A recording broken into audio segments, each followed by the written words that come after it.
Mumbai underworld में कई ऐसे गैंगस्टर रहे जो काफी खतरनाक रहे, लेकिन उनके बारे में लोगों ने बहुत कम सुना या जाना होगा। दाऊद इब्राहिम, छोटा राजन, छोटे शकील सहित कई नामी गैंगस्टर के बारे में लोगों ने पढ़ा या सुना जरूर होगा, लेकिन आज हम बात करने जा रहे हैं एक ऐसे अपराधी के बारे में जिसने माया डोलस के साथ भी काम किया था और डी कंपनी के लिए भी काम करता था। जी हाँ, हम बात कर रहे हैं गैंगस्टर शार्प शूटर दिलीप बुआ के बारे में, जो साल 1951 में हुए लोखंडवाला के शूट आउट में माया डोलस के साथ मारा गया था दोस्तों। तो दोस्तों अंत तक बने रहिए, बहुत ही इंटरेस्टिंग वीडियो है और कमेंट्स में अपनी राय जरूर बताइए। तो चलिए शुरू करते हैं। मुंबई के कंजूर मार्ग में 1966 में जन्मे दिलीप बुआ का बचपन अपराधियों की संगति में ही बीता था। कंजूर मार्ग से कुछ ही दूर पर घाटकोपर का इलाका पड़ता था, जिसे मुंबई के माफियाओं का ठिकाना भी कहा जाता था दोस्तों। दिलीप बुआ थोड़ा बड़ा हुआ तो उसने चोरी और लूटपाट करना शुरू कर दी थी। इसी बीच उस पर बीआर गैंग के रामा नायक की नजर पड़ी और फिर दिलीप बुआ नायक के साथ लग चुका था। दिलीप बुआ रामा नायक का बॉडीगार्ड बन चुका था। समय बीतता गया। रामा नायक और बाबू रेशम के मारे जाने के बाद दिलीप बुआ और माया डोलस ने अरुण गौली के लिए काम करना शुरू कर दिया था। लोग कहते हैं कि अरुण गौली और अमन नायक की गैंग में लड़ाई होना शुरू हो गई थी। उनकी लड़ाई को शांत करवाने के लिए कई बड़े लोगों ने गैंग के बीच समझौता कराने को लेकर एक दूसरे से बात भी की। वहीं अमन नायक की यह शर्त थी कि अगर अरुण गौली माया डोलस को उनके हवाले कर दे तो वे अच्छे दोस्त बन सकते हैं, मगर अरुण गौली ने अमन नायक की इस डिमांड को मना कर दिया। दिलीप बुआ के कारनामों से जब उसके घर वाले तंग आ चुके थे, तब वह कंजूर मार्ग से न्यू तिलक नगर आकर शिफ्ट हो गए थे। दिलीप बुआ से वहां के लोग अच्छे से वाकिफ थे दोस्तों। अशोक जोशी के मारे जाने के लगभग 1 महीने बाद ही दिलीप बुआ, माया डोलस और उनके कुछ अन्य साथी अशोक जोशी की गैंग को छोड़कर जा चुके थे। उन्होंने खुद की अपनी एक गैंग एस्टेब्लिश कर ली थी दोस्तों, मगर बाद में ये बात निकल कर आई कि वह छोटा राजन के टच में आ चुका था और दाऊद के लिए काम करने लगा था।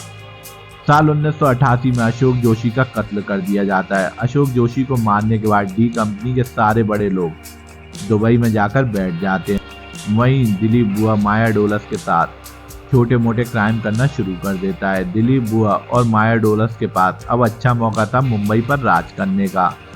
माया डोलस अपने अड्डे बदलता रहता था, वह एक जगह से दूसरी जगह बदलता रहता था, लेकिन दिलीप बुआ ने न्यू तिलक नगर को ही अपना अड्डा बना रखा था। जब न्यू तिलक नगर के रेलवे स्टेशन का काम तेजी से चल रहा था और उसके लिए बड़े बड़े ट्रक से पत्थर, बजरी, रेत आया करती थी, ये कॉन्ट्रैक्ट राम सेठ ठाकुर को दिया गया था दोस्तों। आपको बता दें कि राम सेठ ठाकुर उस समय का एमएलए भी रह चुका था।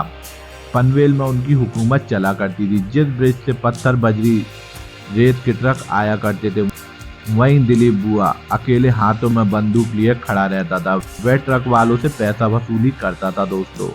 वह ट्रक राम सेठ ठाकुर के हुआ करते थे दोस्तों। इसके बावजूद भी वह इन ट्रकों से वसूली किया करता था। आपको बता दें, न्यू तिलक नगर में एक जसवंत यादव नाम का व्यक्ति था जो कि केबल ऑपरेटर था, जो ओल्ड तिलक नगर में छोटे राजन के लोगों को काम नहीं करने देता था। उस एरिया के लोगों को जसवंत यादव अपने एरिया में केबल का बिजनेस नहीं करने देता था। जब इसके बारे में दिलीप बुआ को पता चलता है तो दिलीप बुआ अपनी राइफल लेकर उसके पास पहुंचते हैं और उसके सर पर गन लगाकर कहता है कि उसने तिलक नगर के लड़कों को ही यहाँ केबल का बिजनेस करने से रोका तो वह उसे जिंदा नहीं छोड़ेगा। कहते हैं कि उस दिन के बाद से जसवंत यादव ने बीच में कभी दखल नहीं दिया। एक दिन कंजूर मार्ग में गणपति जी का त्योहार मनाया जा रहा था। वहाँ अशोक जोशी के चाहने वालों की भीड़ लगी हुई थी। लोगों के अंदर अशोक जोशी की याद थी, वो अशोक जोशी को याद कर रहे थे और वहाँ अशोक जोशी की तस्वीर भी लगी हुई थी। वहाँ दिलीप बुआ, माया डोलस और उनके अन्य दोस्त भी शामिल थे दोस्तों।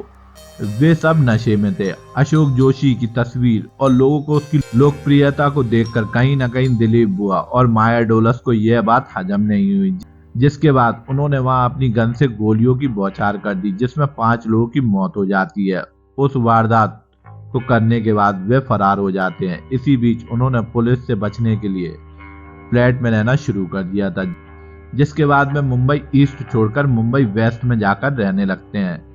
साल 1951 में मुंबई एटीएस को सूचना मिली कि लोखंडवाला कॉम्प्लेक्स में दिलीप बुआ, माया डोलस और उनके कई अन्य साथी स्वाति बिल्डिंग के ए विंग में एक फ्लैट में फिरौती को लेकर मीटिंग कर रहे हैं। पुलिस की माने तो दिलीप बुआ के हाथ में AK-47 राइफल थी। पुलिस अफसर ने कोई बुलेट प्रूफ जैकेट नहीं पहनी थी। पुलिस वालों को 2 गोलियां मारी गई थी जिसमें उनके फेफड़े फट गए थे। वहीं एक अफसर को कोहनी में गोली लगी थी। कहते हैं कि जब पुलिस द्वारा दिलीप बुआ और माया डोलस पर जवाबी कार्रवाई हो रही थी, उस समय बिल्डिंग के अंदर दिलीप बुआ समेत अन्य लोग पुलिस को गोलियां देते हुए फायरिंग कर रहे थे। दिलीप बुआ, माया डोलस और उनके लोग अपनी मारुति गाड़ी में चाबी लगाकर रखते थे। उनकी गाड़ी में उस वक्त 70 से 80 लाख रुपए रखे थे, साथ ही साथ उसमें हथियार भी थे। दिलीप बुआ फ्लैट से बाहर आकर पुलिस वालों फायरिंग करना शुरू कर देता है। वह अपनी गाड़ी में बैठने की कोशिश कर रहा था मगर वह कामयाब नहीं हो पाता। पुलिस ने दिलीप बुआ को वहीं मार गिराया। आपको बता दें दोस्तों, लोखंड वाला शूटआउट 2 घंटों तक चला था। यह शूटआउट इसलिए भी चर्चा में आया क्योंकि एनकाउंटर के लाइव फुटेज दूरदर्शन समेत कई टीवी चैनलों पर चलाया गया था। ऐसे में मुंबई ATS पर आरोप लगा कि उन्होंने जानबूझकर इस एनकाउंटर का प्रसारण टीवी चैनलों पर कराया था। हाल ही का मुंबई पुलिस की तरफ से सफाई में कहा गया कि जब चैनलों पर खबर फ्लैश हो रही थी उस वक्त तक एनकाउंटर खत्म हो चुका था। आपको बता दें दोस्तों कि दिलीप बुआ जैसा शूटर मुंबई अंडरवर्ल्ड में कोई नहीं हुआ। दोस्तों कमेंट्स में आप मेरे को जरूर बताइए कि दिलीप बुआ से अच्छा शूटर मुंबई अंडरवर्ल्ड में था या नहीं। इसी के साथ मैं अपनी स्टोरी यहीं समाप्त करता हूं। आशा करता हूं ये स्टोरी आपको कुछ नॉलेज देकर गई होगी। ऐसी क्राइम से भरी स्टोरीज के लिए मेरे channel treasure knowledge TV Hindi को लाइक एंड सब्सक्राइब कीजिए और अपनी राय कमेंट्स में जरूर बताइए। जब तक के लिए धन्यवाद। जय मां भारती।